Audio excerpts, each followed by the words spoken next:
Is wine good for you or bad for you? Let's whip this dead horse one more time, shall we? Hey, a legal win for tasting rooms in Alaska, of all places.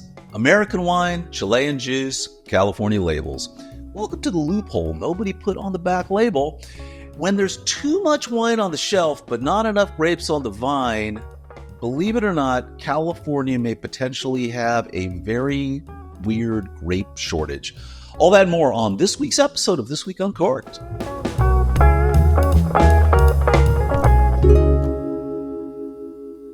See there, I did it again. I said this week's episode of This Week Uncorked. It's all that and more on this episode of This Week Uncorked, thereby getting rid of the W, the double this. But no, anyway, hey, welcome to episode 83 of This Week Uncorked for Monday, February 16th, 2026. I'm Brett Martin from Cork and Journey, and if you're not familiar with us, we are your number one source for Corkage information, as well as winery reviews, wine reviews, restaurant reviews, regional wine guides, and much, much more. With that, let's get right on into this week's wine news.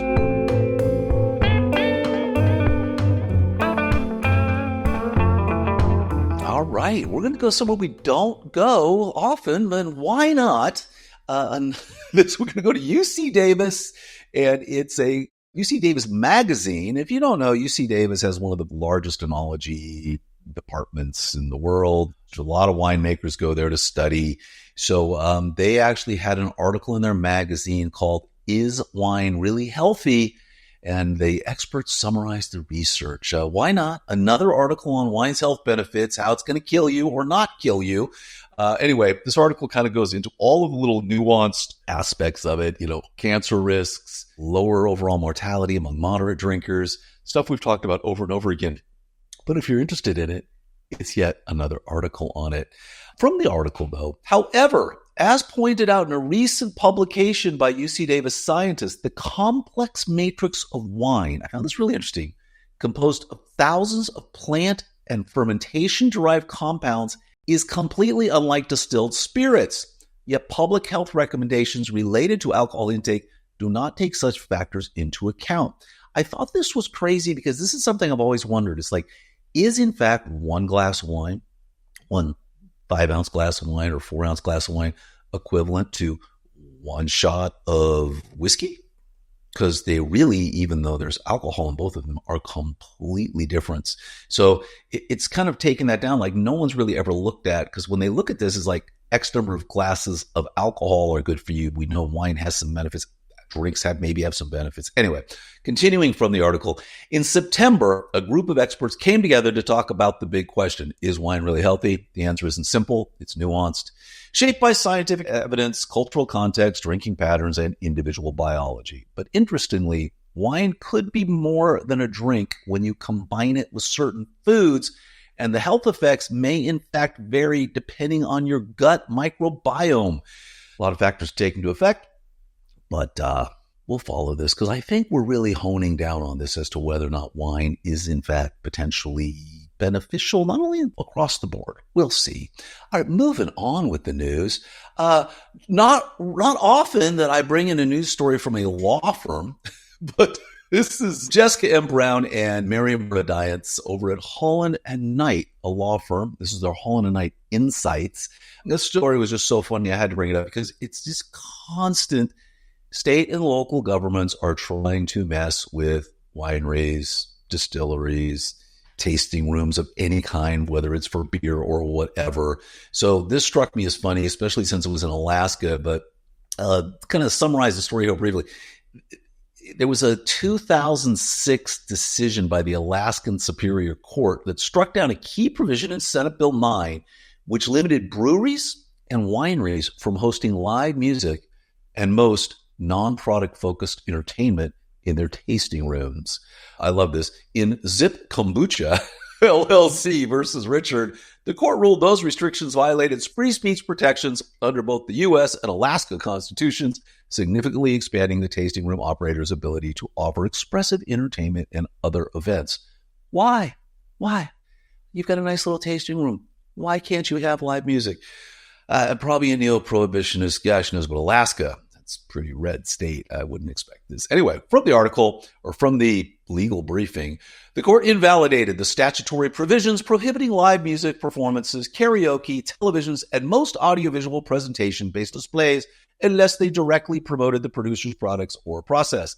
It also struck down the entire live music or entertainment permit scheme, finding it to be permissibly a burdensome expressive activity. However, there's always got to be a weird one.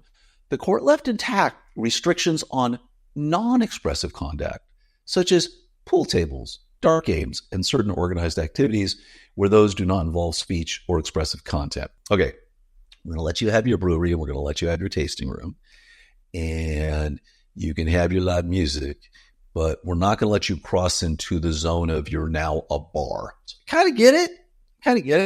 Pool tables, darts, you're now moved into a bar, whole different, probably separate licensing and all that kind of stuff. So anyway, there you go. Win for Alaskan breweries and tasting rooms. Gotta go check out these tasting rooms in Alaska. All right, and moving on with the news. The San Francisco Chronicle. Esther Mobley has got a great little piece in here titled, "Some American Wine Really Contains Cheap Foreign Juice. Can California Close That Loophole?" She's from the San Francisco Chronicle, by the way. Shout out to them. U.S. labeling wine rules, which allow wines marked American to include imported bulk wine, and why California lawmakers are trying to shut that door. The article connects consumer trust, grape growers, economics, wine downturn, all of this new state bill that would require American wine sold or produced in California to be entirely from U.S. grown grapes. So from the article, a bottled, labeled American wine may not contain entirely American wine. Under current U.S. law, up to 25% of the liquid in that bottle can come from another country. When a big California winery buys cheap bulk wine from Chile to round out its red blend, the neighboring vineyard right next door, which is struggling to sell its grapes during this wine turndown, misses out on selling its grapes to that winery. Now California is closing that loophole. AB 1585, which would require that any wine with an American designation on its label be made from 100% American grapes.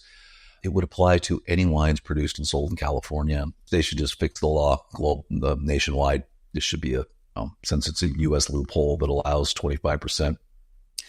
That makes no sense. But anyway, and who cares? You can say it's a blend. That's a big deal. Hey, we've got this really cool blend of, Sonoma and Chilean grapes, and mark it up. You said it's a selling thing. Who knows? All right. And what would a This Week Uncorked be without us tapping an article by W. Blake Gray over at Wine Searcher? This guy is prolific and really kind of digs into all kinds of stuff going on in the world of wine. So this is an interesting one. It goes, could California face a grape shortage? We've talked so much about the glut. We've talked about them just leaving grapes on the vine, ripping up vineyards, and all of these kind of things. This story is kind of digging into, the 2025 grape harvest was technically one of the smallest of all times, but now it could be creating a paradoxical shortage for wineries in 2026 as they struggle to source fruit. Reading from the article, California's official grape crush report won't be issued until February, but BW166 founder John Moramarco estimated Thursday that it will be just 2.25 million tons, which would be the smallest crop in 46 years and would be a 24% less than 2024 and less than half the size of the 2018 crop. That really puts it in perspective.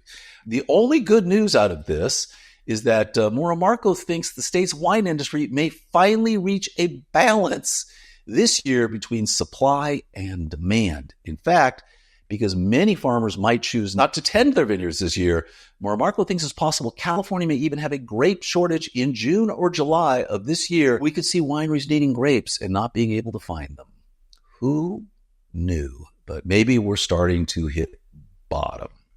I was reading an article this morning that I think is going to put in next week's show that has a take on that as well. So, hey, stay tuned for that. And with that, let's get into our wine and winery of the week.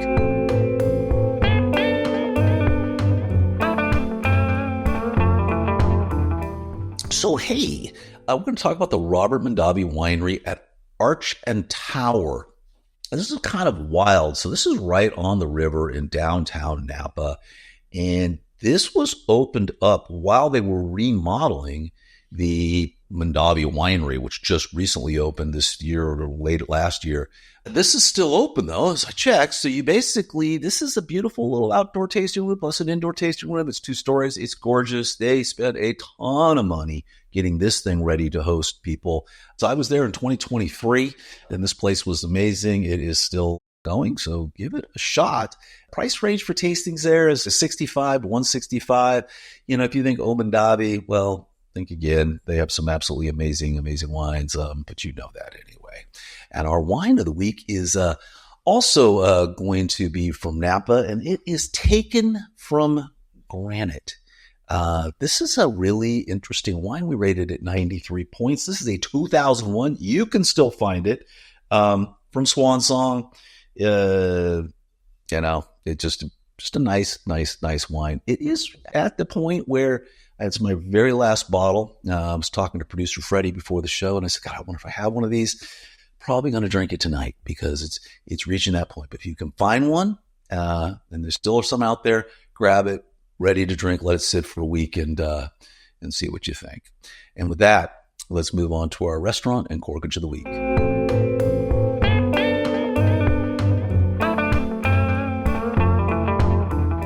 All right, from Napa to Florence, Italy, or Florence, Italy, we're going to go to Posh. This is a lovely little restaurant right there on the river.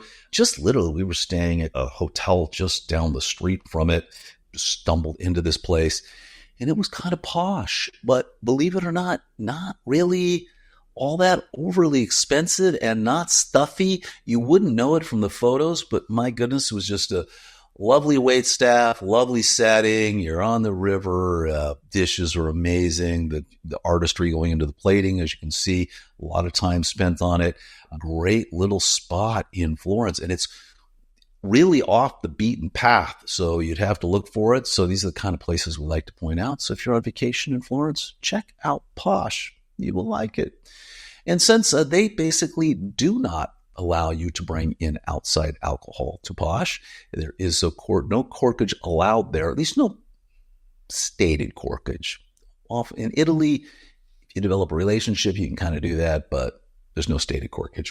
Anyway, so we're going to talk about the Morris. The Morris restaurant. This is a cool little relaxed place in the heart of San Francisco. I've never been there, but from reading the reviews, they have a $50 per bottle corkage. So, any restaurant that allows you to bring home a bottle, charge you a reasonable corkage fee, give them some support. So the Morris, San Francisco. And with that, we're going to wrap up our show. I want to thank everybody for tuning in. And as always, we would love it if you would subscribe to our YouTube channel, follow us on social media, your favorite podcast app, all that and more. Hey, and check out that interview with who we're going to do this week. Steve Mathias from Mathias. There you go. All right, everybody. Till next week. Cheers.